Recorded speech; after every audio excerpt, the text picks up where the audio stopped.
Thank you so much for joining us, Senator. It's nice to be here. I appreciate it. The opportunity to talk about education is always important to me. And it seems like education is the topic of the legislative session. Where are we at right now in the Senate?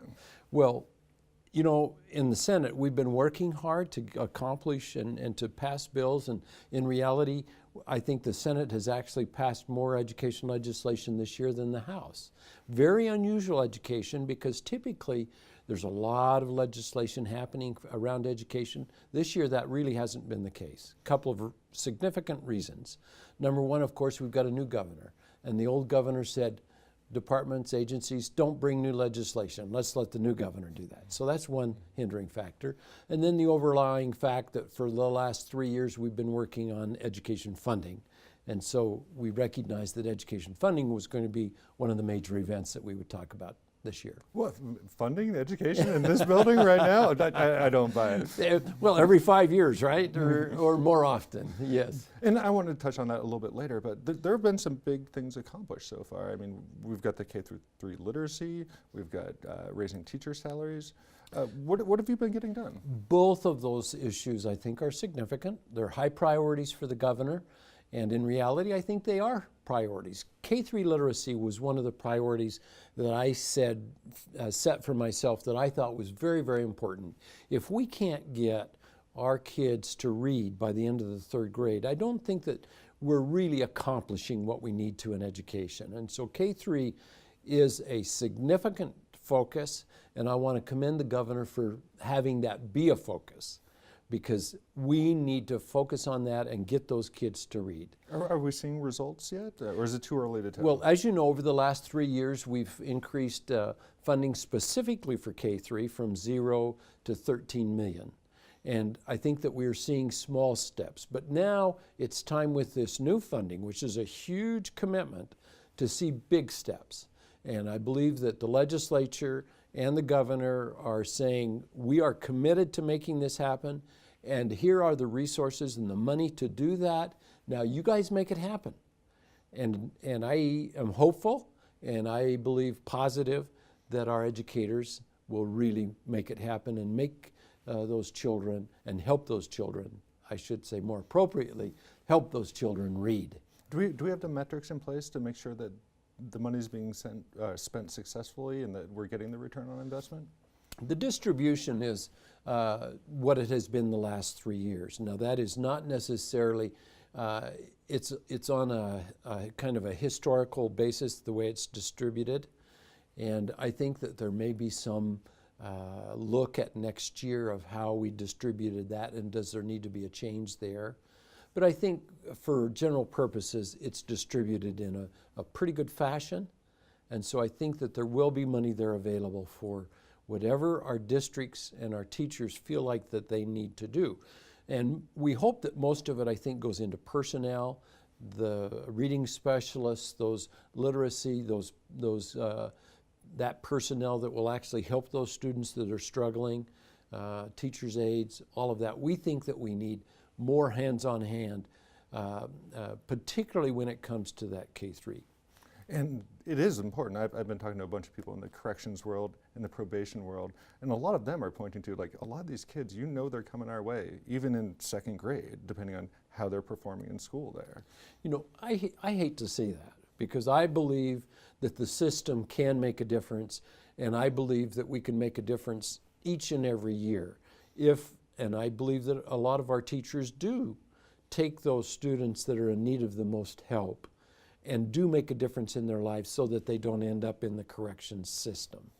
But yes, we know that if a student struggles in reading and really does not acquire that ability to read, that it really hurts their progress, their ability to get a career, to do additional learning, and even some of the trades. So absolutely. The other big thing that the governor was pushing was giving teachers more money.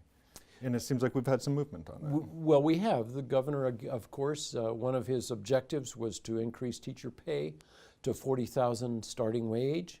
And we just passed out of the House this week legislation that would implement that increased teacher pay, that starting pay, over the first 3 years of a teacher's career.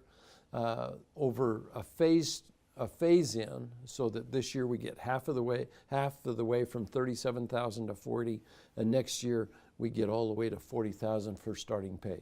Now, why is that important? I think everyone knows that it's important to attract the very best that we can into the profession, and you have to provide a living for your family and pay health care and all of the other things, and that's difficult on a starting teacher's pay today. Yeah, talking to a lot of teachers out in rural communities, that's one of the first things that they bring up is it's hard to get the health care. Well, and that's something that we haven't addressed this year, and I was hoping we would. I believe that Medicaid expansion, a few other things have gotten in the way. There's a couple of big things going on. But I believe that we will address that within the next year or two of saying, do our teachers need, or do our districts need help with teacher health care? And absolutely. There was actually discussion this year, and we actually provided sufficient funds to take care of an inflationary raise in health care and in the discretionary spending in the budget. And so it's still there in the forefront of us having a discussion, but the question still is should they have the same health benefits as our state employees? In my opinion, they should. And it doesn't cost our state employees nearly as much for their health care as it does of most of our districts. And we're in the last year of the career ladder. We are. Implementing it. The 5-year plan is pretty much done. Yes. Are we good? Is education solved in Idaho? Far from it. But I can tell you that the progress that we have made over the last 5 years with the career ladder and the mandatory spending and increased funding for our teachers and teacher pay has been very helpful. Nationwide, we know that there have been strikes and all kinds of disagreements between what a teacher should be paid and what they're being paid. But Idaho, we haven't had that because we addressed that 5 years ago. And I believe that that is important, and as we're talking about the education funding formula, it was important to I believe, the legislature to keep that career ladder in place in any new legislation that we have going forward. So we're at the end of the 5 years. What does the next 5 years look like in your mind? Where do we need to go from here? Well, the next 5 years, and with the education funding formula, so we're going to talk just a little bit about education funding formula, but the idea behind the funding formula is have the funding go to a specific child. And what we have done in the past is we've spent our money on what we call a support unit or a classroom. So we have been allocating money according to a classroom, according to a teacher in the classroom, the administration that it takes to administer the classroom, and what happens in that classroom.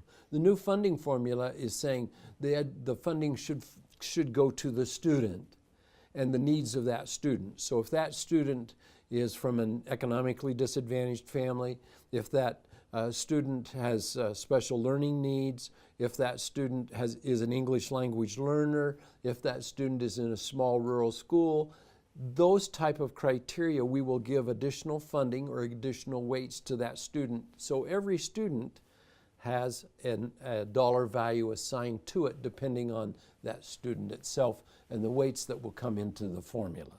And it seems like there's general buy-in on the larger concept. Absolutely. I think so. The details, however, it seems like there's still a lot of negotiations going on. It seems like we even have two competing bills at this point.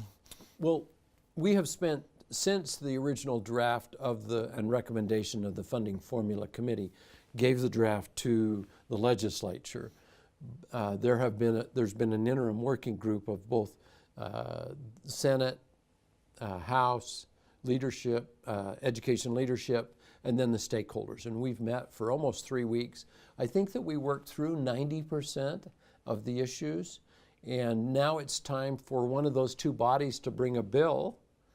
And I believe that the House has been a little more separate, meaning the House members themselves have not coalesced completely around exactly what should be in that bill. And so that's why right now you're seeing two bills, fractions here, there. I think that they will come together pretty rapidly within the next few days, and we will get a bill, at least the start of a bill, see what differences are still there, maybe bring another bill, and start working on bringing that through the House. The House will be the one that will actually start the funding formula bill. And yeah, how does everyone come together? Because over the last couple of days, I've been getting phone calls from stakeholders, even some legislators saying we were left out of this second bill. The committee that you were working with feel like maybe they weren't involved in the next bill. I can tell you that there hasn't been any discussions being had behind closed doors. They've been open. So anyone that wanted to participate, anyone that wants to has wanted to participate or know what was going on was welcome. Now, they may not have been at the table, but they could have been listening and hearing what was going on.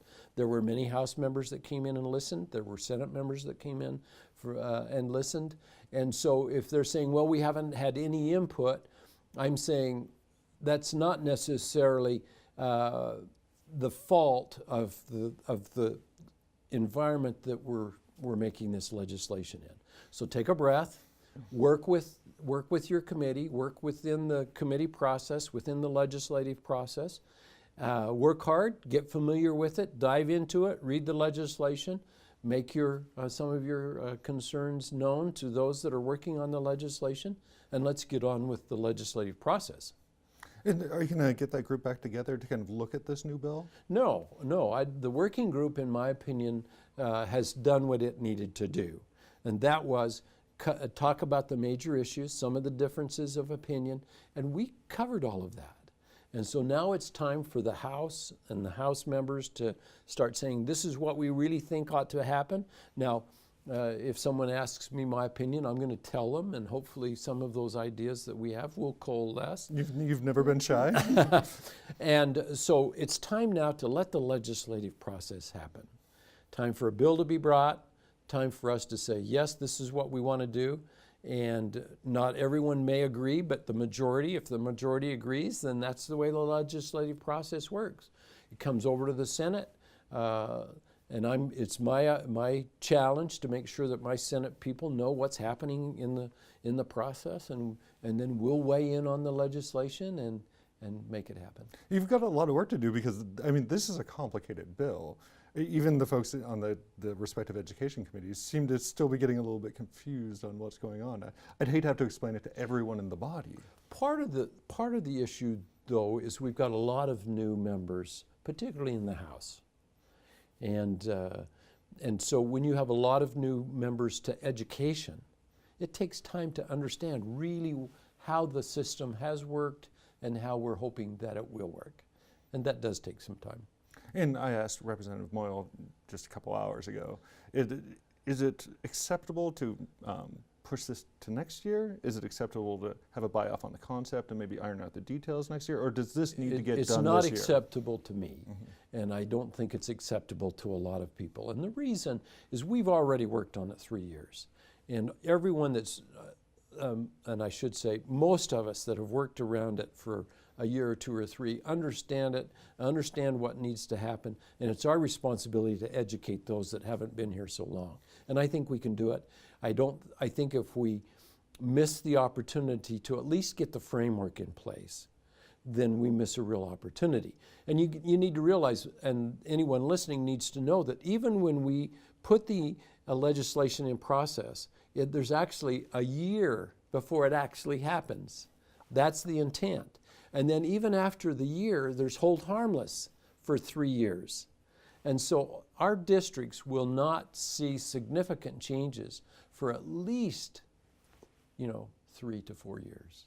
And it seems like a lot of the Senate education bills have kind of ran their course at this point, but you're starting to get stuff coming over from the House. Just a few, and really there's not going to be many.